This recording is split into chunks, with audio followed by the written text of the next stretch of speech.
Alors que nous sommes dans la troisième semaine de confinement, je souhaitais faire un point sur tout d'abord la situation sanitaire dans notre département et dans notre ville de Troyes. Il y a actuellement 30 personnes qui sont en réanimation pour un Covid-19 confirmé ou potentiel. 84 personnes sont actuellement hospitalisées à Troyes ou à Romilly avec des symptômes de Covid-19. 22 personnes, donc 4 personnes âgées en EHPAD, sont malheureusement décédées. Je voudrais dire à quel point nous pensons à leur famille, à la douleur et aux circonstances si particulières et si douloureuses de l'accompagnement de leur mort à raison des mesures de confinement supplémentaires, y compris pour les services funéraires. Je voulais leur dire à quel point nous pensons à eux et à quel point notre compassion et nos pensées les plus tendres et les plus affectueuses les accompagnent. Cela nous amène naturellement à considérer l'évolution de l'épidémie dans notre département qui augmente. Et cela nous amène aussi à rappeler qu'il est plus que jamais nécessaire d'appliquer strictement toutes les règles de confinement qui sont désormais bien connues, celles de distanciation sociale, du mètre de séparation, naturellement le tout dans le respect des règles de confinement et des autorisations d'extériorisation des déplacements à la pharmacie ou pour des raisons alimentaires ou pour des raisons d'organisation de pratiques sportives ou d'accompagnement de son animal domestique. Il faut le faire avec beaucoup de rigueur. Il faut savoir l'accepter également dans la durée. C'est un exercice difficile pour tous, pour nous tous, pour vous tous.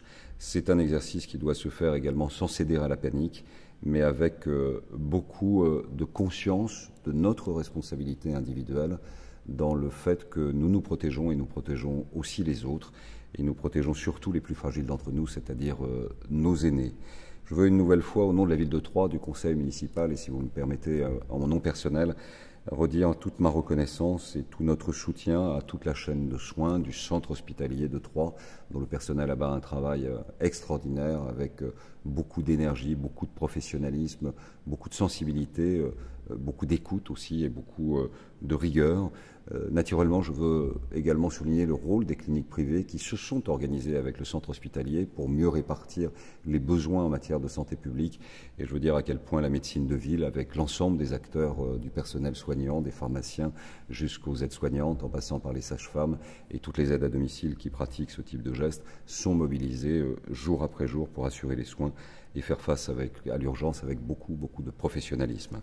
Les services de la ville de Troyes, du Centre municipal d'action sociale de Troyes-Champagne Métropole, travaillent également depuis 6 semaines pour organiser la continuité des services publics. C'est notre devoir, c'est notre responsabilité. La vie doit s'organiser et la pratique de ces services publics doit se mettre en place, là aussi avec une entière mobilisation de toutes les équipes des soignants et en lien très direct avec leurs besoins.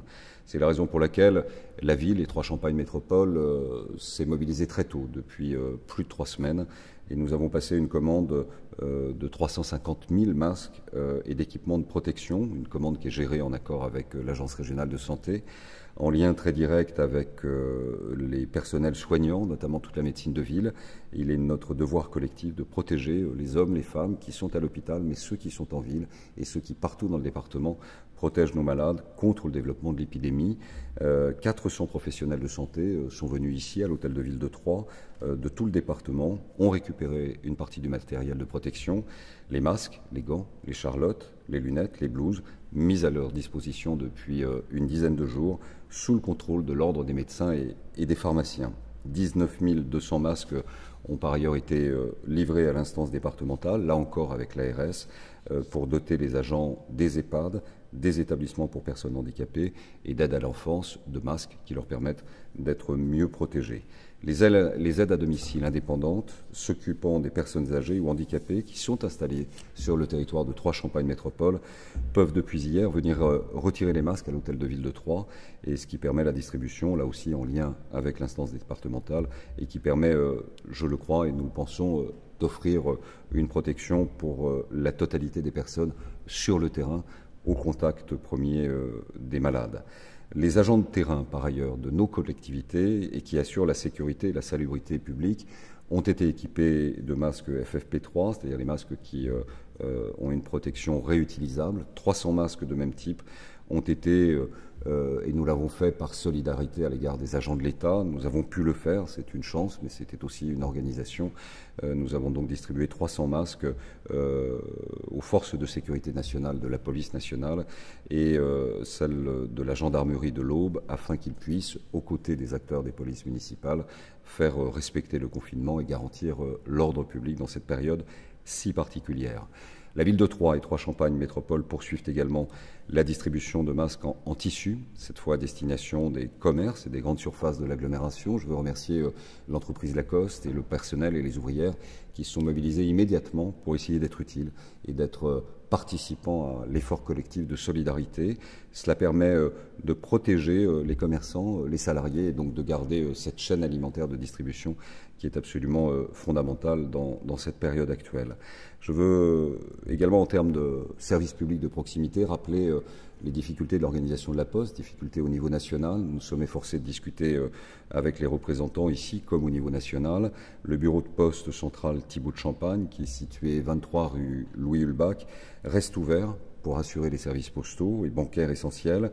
Des marquages au sol ont été réalisés, seront renforcés pour accéder à ce bureau de poste et à ces distributeurs automatiques, tant pour marquer les distances de sécurité sanitaire dans les files d'attente que pour indiquer par des flèches le sens de circulation des piétons. C'est très important car les minima sociaux, le RSA, arrivent en fin de semaine, doivent être livrés le 6 et il faut pouvoir avoir accès aux distributeurs automatiques de billets dans des conditions sécurisées et naturellement de protection sanitaire.